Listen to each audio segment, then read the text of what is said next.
What's up everybody? Brad here, welcome back to Good Good Labs, and today we're going to be talking about chipping.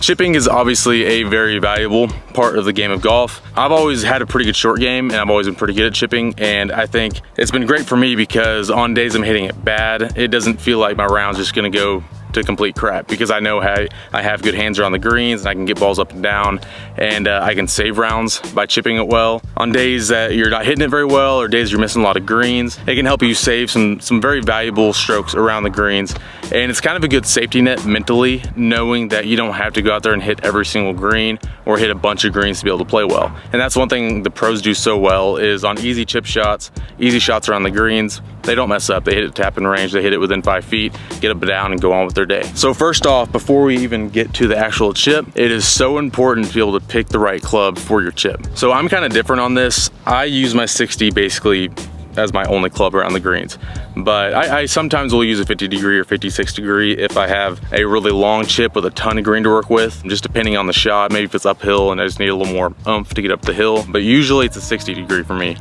And that's not how everyone is. I'm probably on the minority on that. You'll see a lot of pro golfers using their, pitching wedge, gap wedge, sand wedge, but I'm a 60 degree only guy. So the biggest thing on picking the right club is just practicing it and knowing what you're comfortable with. So the first thing in chipping I want to talk about is part of the setup. I see so many people, including Mike about 10 minutes ago, setting up chipping like this. It's almost like a normal golf shot. And that's just not what you want to do on just a simple chip like this. You want to have this stance super narrow. I'm talking about maybe barely being able to squeeze a golf ball in between my feet. Like, you want it super narrow, and the reason we do this is because in chipping on a simple shot like this, you don't want to be swaying back and forth with your weight. If you have a wider stance, you have more tendency to kind of move into that right leg or move all the way left on the follow through. A narrow stance keeps everything narrow in here, keeps your weight all centered right here, and this way you can't really move that way or move that way while you're hitting the chip shot. The next step is you want this ball played on this back foot. With higher handicappers or more beginners, like I said, the stance will be a little wider, but also this ball is usually too far up in their stance. And that's not good because chipping, you want to be able to bottom out at the same place basically every single time. If your weight is here and the ball is played too far up, you're probably gonna be bottoming out behind the ball, which is not good. So you want to be able to play a little further back with that narrow stance, and this will help you bottom out more right on the ball with a little bit of steepness, which will lead to a lot better contact, a lot more consistent contact, and having it played back further will help that ball just come out a little bit lower, because again, this is just a simple chip shot, a bump and run type shot. You want this thing coming out lower and running more. All right, the next thing with the setup is you want the shaft to be slightly forward when you set up. So again, narrow stance, ball played on that back big toe, and then you don't want your shaft to be back here. You don't want it to be way up here either, but just slightly forward. So if this was 90 degrees right here, that shaft maybe just 80 degrees. I don't know what the degrees are, but just slightly forward of the club head. And so it's similar to the ball being played back. You want to be able to have that consistent bottoming out area where your club is going through the ground. With that club is going to be coming in a little steep. This forward shaft lean will help that ball come out lower because you'll have more shaft lean at impact, which obviously turns the club from here to here, just less degrees there. It's gonna be able to make that ball shoot out lower, get running on the ground faster, and just makes the chips a lot more consistent. So we've already talked about some setup stuff. Now we'll talk about partly setup, but also the actual chip shot. Probably one of the biggest things in chipping that I see higher handicappers do wrong, and just one of the most important things to make sure you do right in chipping is you want your weight on this left side the entire shot. I see so many people, they'll be good and then they'll back off of it like this, or maybe they'll lunge at it, which I guess is technically keeping your weight on your left side the whole time, but that's not how you want to do it. So what you want to do is, again, narrow stance, ball played on that back foot, shaft slightly forward. I want about 85-90% of my weight on this left side, on my left leg. And what that does is, again, it gets you getting more of a descending blow on it, and that'll help that ball come out a little bit lower and get running. But also, you want to keep it on the left side the entire time. And if you do that, it'll help your consistency a ton. If you can keep that weight there the entire time, it means your body won't be moving. It means your head won't be moving much. Like everything's staying right where it is. And all you have to do is just swing your arms a little bit and swing your upper body.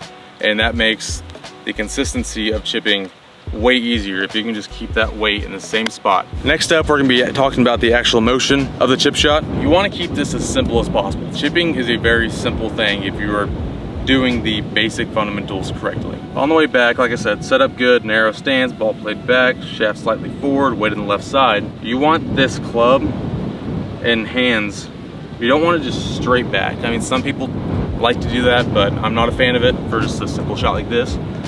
But it stays pretty straight. You want just a little bit of wrist hinge though. I try to almost feel like my hands are staying pretty much over the ball. They will move back a little bit, probably about right here. But the hands don't move a ton. They don't go all the way back here or stay directly over the ball, but they stay pretty much maybe just outside my right thigh. And then wherever your hands are, just a little bit of wrist hinge like that. So not a ton, not dead straight hands, just a little bit of wrist hinge, a little natural wrist hinge. And that's all you want to do. I mean, it's a very simple backswing when it comes to chipping. You just don't want to make things too complicated. The fundamentals and the basics of it are basic. I mean, that's what you want to keep it. All right, so the next thing is how you want to feel through impact. On the way back, hands don't move much with just slight wrist hinge. And then at impact, you want this left wrist right here feeling very firm through impact. So what I mean by that is you don't want this thing flopping like that. You don't want it super bowed at all. You don't want it to be looking this way necessarily, but you just want it almost, if you just drew a straight line right here, you just want it very firm. So at impact, I'm wanting this area of my arm just to be very straight. Almost if you taped like a T to your wrist right here, you don't want that T to break. You don't want it to bend it this way, and you don't want to bend it that way. You just want to keep it very stable on your wrist, just a straight line. And that's what you want to look like at impact. So just nice and firm wrist, and that just leads to good contact with chipping. That leads to you hitting the ground like you need to, keeping that shaft slightly forward at impact. And like I said earlier, it'll just keep that ball low and running once it gets on the green. Now that's pretty much all of the actual technical side of things when it comes to chipping. Again, very basic. I mean, with the swing, I only said 3 things, and that's how it should be. Chipping is a very basic thing if you do the fundamentals right. So you want to keep it basic as possible. You don't want to be having a million thoughts going in your head on chipping like you might on the range. The last thing we're gonna be talking about is picking a good landing spot. So what I do, I think what pretty much any pro golfer does when they chip, they will almost envision the chip that they're hitting and picking a landing spot for where they should be landing the golf ball. So for instance, for this chip, actually I'll use a little towel just as a marker. I'm envisioning just a lower golf shot that has just a little bit of spin on it. If I was in a tournament right now, I mean, this is a very simple chip. Super simple. I should be getting this ball up and down 99 out of 100 times. Hopefully 100 out of 100, but we're not perfect. I envision a spot. I can already kind of see the chip I'm gonna hit. I can kind of feel it. And I already know my spot. I'm gonna go up and put a towel on it. And just, this is also just a great drill. If you wanna do this while you're chipping, you're not gonna be hitting as many chips doing it. It's almost better because it's more of an intentional practice. It might take you a minute to hit one shot, but at least you're being intentional about it. You're picking a landing spot, and it can make you better very quickly. So I recommend doing this type of stuff on the chipping green. Just putting a random ball somewhere, pick a landing spot, put a towel there, and try to hit the landing spot. I am gonna say my landing spot, yeah, that's about right. Right around there. So like I said, I think this chip is gonna have a little spin on it, so I see it landing right on that towel, have one pretty big hop, a little bit of spin, and it's gonna trickle out.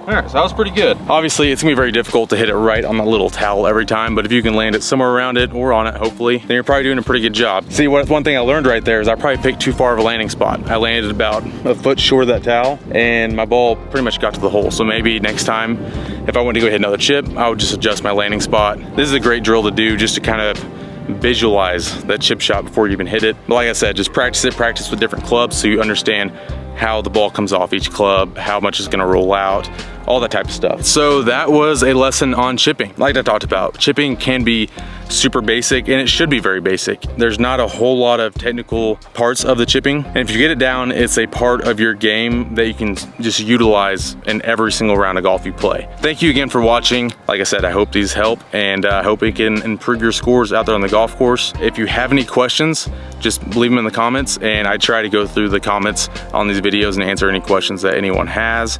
So yeah, thank you again for watching. We really appreciate it. Stay tuned for more Good Labs videos coming out in the future. Thanks again. Peace.